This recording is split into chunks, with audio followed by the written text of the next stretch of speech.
참 사람이 잘 변하지 않는 것 같습니다. 네.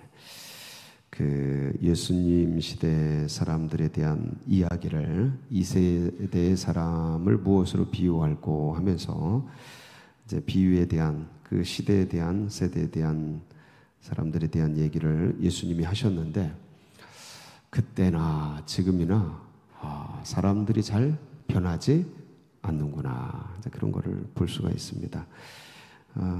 그런 것 같아요. 겪어보고 살아보면 사람이 변하는 듯한데 잘 안 변하는구나. 이제 그걸 알 수가 있습니다. 그래서 사람이 사람을 변화시킨다라는 것은 그게 자기 생각 같지 않는 것 같습니다. 그래서 사람은 사람을 변화시키는 존재가 아니고 사람은 사랑의 대상인 것 같아요. 변화는 누가 시킵니까? 하나님이 시킵니다. 우리는 그때를 기다리고 소망하면서 뭐 할 뿐일까요? 기도하는 거죠. 잘 안 변하는 것 같아요. 근데 잘 안 변하는데 하나님 안에서 또 이렇게 변하네요. 그렇죠? 당사자들이 누굴 보고 계십니까? 운명이 바뀌고 삶이 바뀌고 인간이 바뀌고 참 하나님의 은혜가 무엇보다 큰 것 같습니다. 그래서 오늘 말씀이 이게 되게 쉬운 것 같은데 되게 쉽지 않습니다. 이 말씀은 지난주 금요일 날 함께 나눴던 그 앞부분에 나오는 말씀과 이제 연장선상에서 이해가 돼야 하는 말씀입니다. 그래서 지난주 금요일 날 우리가 오늘 읽은 말씀 앞부분을 같이 묵상을 했는데 세례 요한이 옥에 들어가서 실족하지 않습니까? 그러니까 헛디뎌요. 그래서 마음이 무너집니다. 그러니까 흔들려서 자기 제자들 둘을 예수님께 보내죠. 오실 이가 당신입니까? 그 메시아가 당신입니까? 아니면 우리가 다른 일을 기다려야 합니까?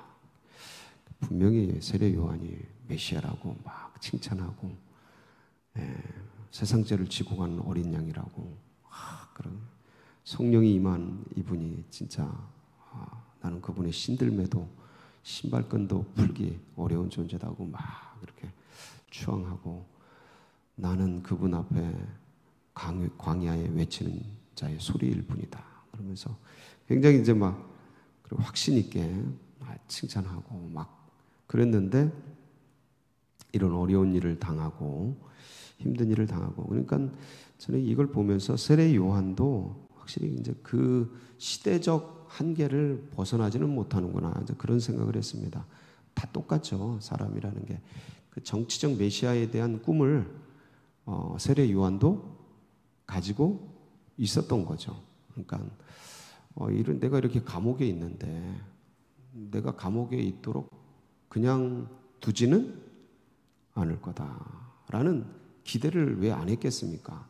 감옥이라는 게 고난인데 내가 이 고난의 감옥에 있는데 주님께서 나를 그냥 두지는 않을 것이다 라는 기대가 우리 모두에게도 있죠. 근데 주님은 이제 더 큰 그림을 그리시는데 분명히 거기서 이제 끄집어내 주시고 해결을 해 주시는데 다만 내 기대대로만은 되는 게 아닌 것이죠. 그 시기와 때는 하나님께 있으니까 주권은 하나님께 있으니까 더 큰 그림 속에서 하나님은 인류 구원을 위해서 이제 그렇게 나가시고 계시는데 예수님께서는 그게 다 이해는 안 되는 거죠. 정치적 메시아, 경제와 문화적 메시아로서 기대하는 예수님께 기대하는 그런 것들이 세례 요한에게도 없잖아 있었던 거죠. 왜 나를 구해주지 않으실까에 대한 그런 기대감이 무너지니까 우리가 다른 일을 기다려야 합니까? 라는 그런 질문 왜 안 구해주세요? 라는 거죠. 거꾸로 보면. 그런데 그런 것들이 주님은 세례 요한이 다 그 시대와 역사 속에서 하나님의 구원사 속에서 그 지점, 포인트, 자기가 어떻게 이때 죽어야 하는, 사라져야 하는 그 운명에 대해서 세례 요한은 모르고 있는 거고, 주님은 아시는 거죠. 너도 나도 가야 된다라는 것을 주님은 아시고 세례 요한은 모를 뿐이에요. 그러니까 원망 섞인 왜 안 구해주세요? 우리가 다른 메시아 기다려야 합니까?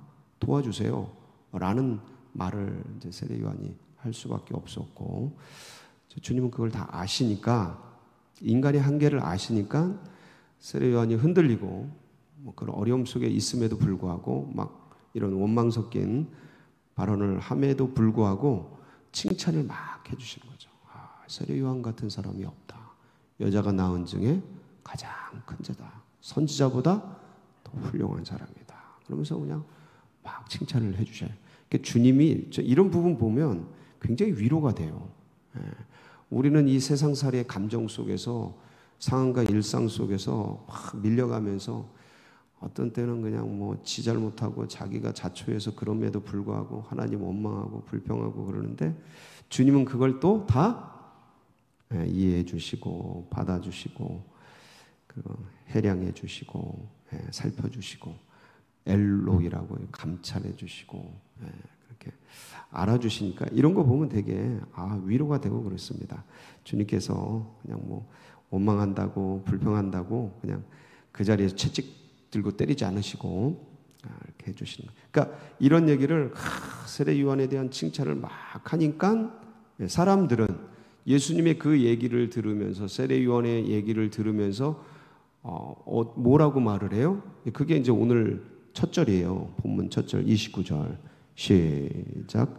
모든 백성과 세리들은 이미 요한의 세례를 받은지라 이 말씀을 듣고 하나님을 의롭다 하되. 주님의 이 말씀을 듣고 이제 의롭다. 맞다. 야, 저분이 말씀하시는 게, 예수님이 세례 요한에 대해 말씀하는 게 맞다. 그 세례 요한이 그분에게 우리가 세례를 받았지. 그러면서 맞다고, 의롭다고 막 칭찬하는데, 그 밑에 30절 바리새인 율법 교사들은 어떻게 했어요? 시작. 바리새인과 율법 교사들은 그의 세례를 받지 아니하 그들 자신을 위한 하나님의 뜻을 저버리니라. 자, 백성들이 주님을 굉장히 많이 쫓은 것 같은데 사실은 그렇지는 않고요. 그러니까 따르는 사람들에 대해서 이렇게 되게 많이 이렇게 포커스를 맞춰서 얘기를 할 뿐이지, 주도권을, 그 시대 주도권을 잡고 있는 종교적 재정일치 사회니까 종교 권력이 행정 권력이고 정치 권력이었어요. 재정일치 사회니까. 그러니까 대부분의 권력을 잡은 주류층들은 예수님에 대해서 호의적이었습니까? 비호의적이었습니까? 적대적이었어요. 비호의가 아니고 적대적이었어요.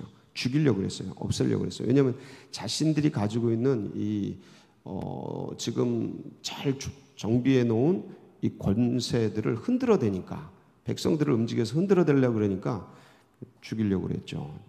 적대적이었죠. 그러니까 이 주류 권력들이 정치, 종교를 다 잡고 있으니까 이들이 뿜어내는 여론과 프레임의 틀들이 강력했죠. 굉장히 강력했어요. 그러니까 이제 예수님을 직접 만나고 듣고 그분의 이 의도나 그다음에 행위나 이런 것들을 보고 경험한 사람들은 예수님에 대해서 아는데 그런 분이 아니다, 이걸 아는데, 근데 이게 이제 직접 이렇게 하는 건 한계가 있잖아요. 근데 조직을 통해서, 시스템을 통해서 정치, 종교, 권력 전체, 이 성전 체계를 중심으로 대제사장, 바리새인, 사두개인, 율법 교사들, 성전 맡은 자들 전체가 뿜어내는, 조직을 통해 뿜어내는 에너지와 여론의 움직임은 결국 예수님을 제거하죠. 십자가에. 근데 그것 자체도 합력해서 하나님의 구원사를 이루어가는 하나님의 거대한 프로젝트이기 때문에 이게 이제 합력해서 선이 되는데, 근데 어쨌든 그 시대의 관점에서 보면 예수님 당시의 사람들이 전적으로 막 예수님만 쫓았냐, 그건 아니라는 거예요. 그러니까 이거를 가지고 이걸 보면 주님의 마음이 느껴지는 거죠. 그러니까 주님이 그 사람들을 보고 바리새인 율법 교사들이 세례 요한에 대해서 하는 얘기, 세례를 받지 아니함으로 그들 자신을 위한 하나님의 뜻을 저버리고 세례 요한에 대해서 막 뭐라 하고, 그리고 또 이제 그 칼을 돌려서 이제 감옥에 쳐 넣었지 않습니까? 그리고 이제 칼을 돌려서 누구에게 이 칼을 겨누는 거예요? 예수님에게 이제 칼을 겨누는 거죠. 그러면서 비유적인 얘기를 하는 거예요. 그게 31절이에요. 같이 보실까요? 또 이르시되 이 세대의 사람을 무엇으로 비유할까? 무엇과 같은가? 그러면서 이제 이 결혼식과 장례식 놀이를 하는 아이들에 대한 비유가 나오는 겁니다. 32절 비유하건대 아이들이 장터에 앉아 서로 불러 이르되 우리가 너희를 위하여 피리를 불어도 너희가 춤추지. 자, 우리가 너희를 향하여 피리를 불어도 이게 뭐예요? 결혼식이에요. 결혼식에서 즐겁게 피로연을 하고 막 춤추고 노래하고, 이게 노래하는 거죠. 이제 악기를 부는 거죠. 신나게 할 수 있도록 막 그렇게 하는데, 근데 이 연주를 하는데 춤을 춰야 되잖아요. 근데 춤을 안 춰. 신나고 막 웃고 떠들어야 되는데 안 해. 뭔가 안 맞는 거예요. 안 맞아. 자, 그 다음에 춤추지 않고 우리가 곡하여도 너희가 울지 아니하였다 함과 같도다. 이게 비유잖아요. 막 울고 막 슬피 울고 장례식에서 막 그러면 이제 앞에서 이제 곡하는 사람들이 곡을 하면 뒤에서 이제 따라서 같이 울고 막 옷을 찢고 슬피며 탄식해야 되는데 아무도 반응하지 않는 거죠. 이 세대의 사람들에 대한 이야기예요. 이게 비유인데 무슨 얘기냐면 33절이죠. 자, 세례 요한이 와서 떡 먹지 아니하며 포도주도 마시지 아니하며 너희 말이 귀신이 들렸다. 자, 세례 요한이 와서 이 세대의 사람들에 대해서 하나님의 뜻을 흩어진 사람들의 마음을 하나님께 모으기 위해서 이 세대가 지금 어디로 가고 이제 잘못되었다 그러면서 막 날카롭게 책망하고, 그리고 그들에게 회개를 전파하면서 어디로 돌아와라, 주님께 돌아오라고 아주 날카로운, 그러니까 세례 요한은 언어가 셌어요. 아주 강력했어요. 그러니까 이 몽둥이로, 언어의 몽둥이로 막 두둥겨 팬 거예요. 회초리로, 채찍으로 막 백성들을, 정신 못 차리고 있는, 다른 데로 가고 있는 백성들을 막 두둥겨 팬 거예요. 뭐 하라고요? 죽으라고요? 돌이키라고. 그래서 막 뭐라 그래요? 막 독사의 새끼들. 누가복음 3장 7절에서 9절 보면 거기 보면 아주 그냥 막 진한 얘기들이 나오죠. 시작. 요한이 세례 받으러 나오는 무리에게 이르되 독사의 자식들아, 누가 너희에게 일러 장차 올 진노를 피하라 하더냐. 그러므로 회개에 합당한 열매를 맺고 속으로 아브라함이 우리 조상이라 말하지 말라. 내가 너희에게 이르노니 하나님이 능히 이 들룰로도 아브라함의 자손이 되게 하시리라. 이미 도끼가 나무 뿌리에 놓였으니 좋은 열매 맺지 아니하는 나무마다 찍혀 불에 던져지리라. 막 그러면서 그냥 야단치고, 니네 뭐 하는 거냐, 지금 하나님을 떠나서 니네 뭐 하는 거냐, 니네 정신 차려라 그러면서 막 하는데도 듣지 않는다는 얘기예요. 네. 오히려 뭐라 그래요? 막 세례 요한이 그러니까 귀신 들렸다. 네. 그렇게 막 뒤집어 씌우는 거예요. 그럼 이제 34절은요. 같이 한번 보실까요? 인자가 와서 먹고 마심에 너희 말이 보라 먹기를 탐하고 포도주를 즐기는 사람이요 세리와 죄인의 친구로다 하니. 이게 예수님이 오셔서 가난한 자, 헐벗은 자, 창기들, 세리들, 연약한 자, 하층민들, 고통당하는 자들, 애통하는 자들과 함께 그들에게 하나님 나라의 용서와 사랑을, 은혜를 선포해요. 그리고 그들과 함께 먹고 마셔요. 네? 이 말씀이, 이 하나님 나라의 천국 복음이 전파되는데도 이 세대의 핵심적인 진짜 변화돼야 될 그 사람들은 뭐라 그래요? 먹고 마시니까 뭐라 그래요? 야, 저들은 저 예수는 파티보이다. 맨날 먹고 마시는 사람이다. 죄인의 친구로다. 이렇게 프레임을 씌우고 듣지 않는 거예요. 듣지 않는 거예요. 그러니까 주님께 돌아오라고 채찍을 내리치고 야단을 치고 책망을 하고 회개를 선포해도 듣지 않고, 주님의 은혜와 사랑과 용서를 선포하고 주님 나라의 천국 복음을 전파해도 듣지 않고, 그러니까 아니, 이 아름다운 복음을 전하면 거기에 맞춰서 웃고 춤을 추고 같이 화합하고 돌아와야 되는데 냉소적이고, 그냥 날카롭게 그냥 책망하고 그러면 같이 울고 회개하고 곡하면서 그러면서 주님께 돌아와야 되는데 웃기고 있네, 미친놈이네, 그러면서 욕하고 있고, 그러니까 뭐를 해도 듣지 않는 거예요. 누가요? 예수님 시대의 사람들이. 지금은요? 똑같지 않아요?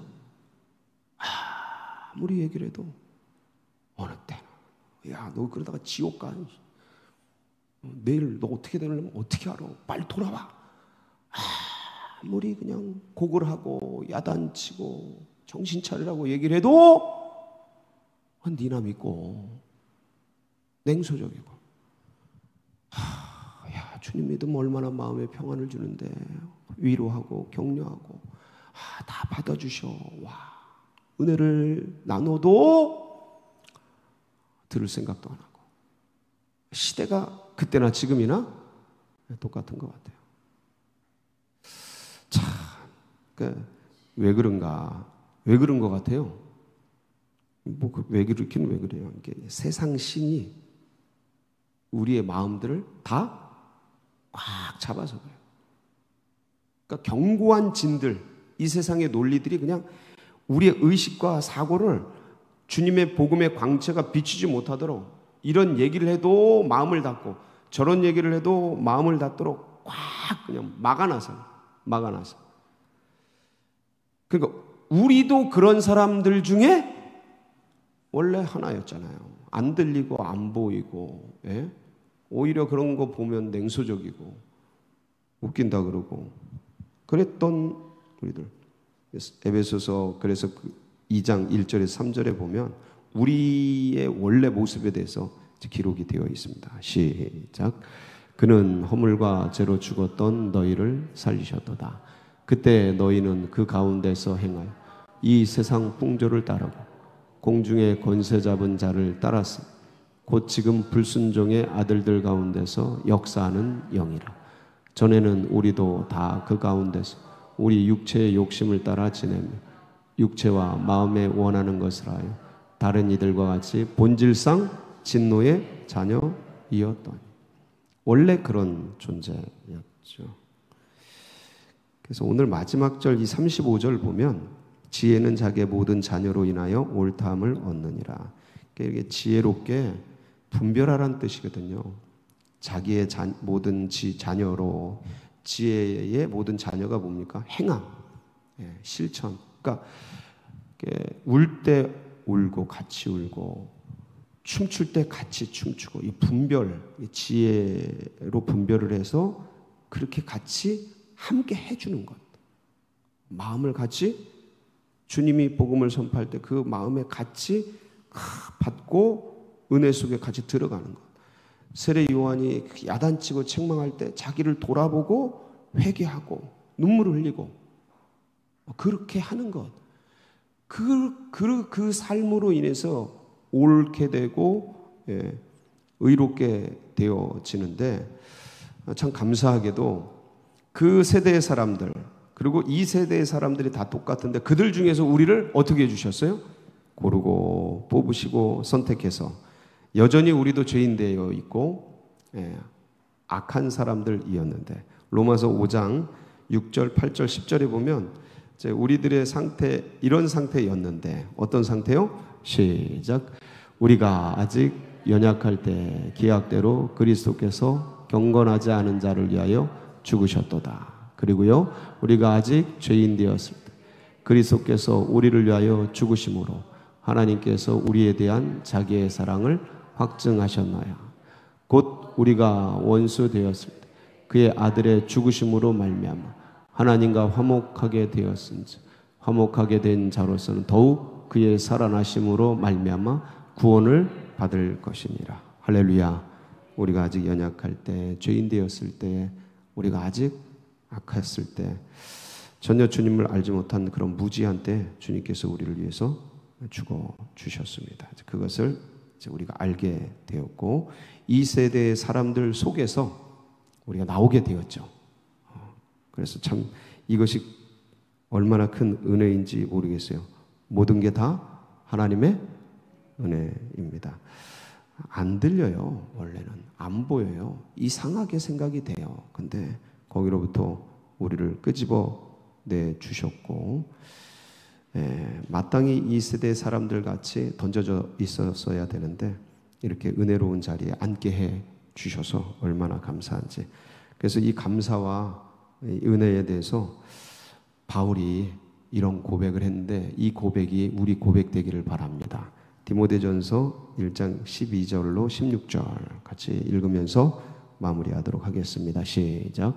나를 능하게 하신 그리스도 예수 우리 주께 내가 감사함은 나를 충성되이 여겨 내게 직분을 맡기심이니, 내가 전에는 비방자요 박해자요 폭행자였으 도리어 긍휼을 입은 것은 내가 믿지 아니할 때 알지 못하고 행하였음이라. 우리 주의 은혜가 그리스도 예수 안에 있는 믿음과 사랑과 함께 넘치도록 풍성하였도다. 미쁘다 모든 사람이 받을 만한 이 말이요, 그리스도 예수께서 죄인을 구하시려고 세상에 임하셨다 하였도다. 죄인 중에 내가 괴순이라.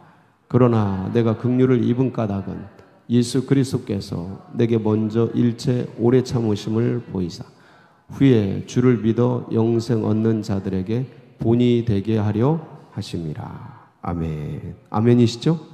예, 오늘도 이 은혜를 붙들고, 주님, 제가 이 삶 속에서 또 구원 얻을 그들에게 본이 되는 은혜 입은 그런 삶이 되게 하옵소서.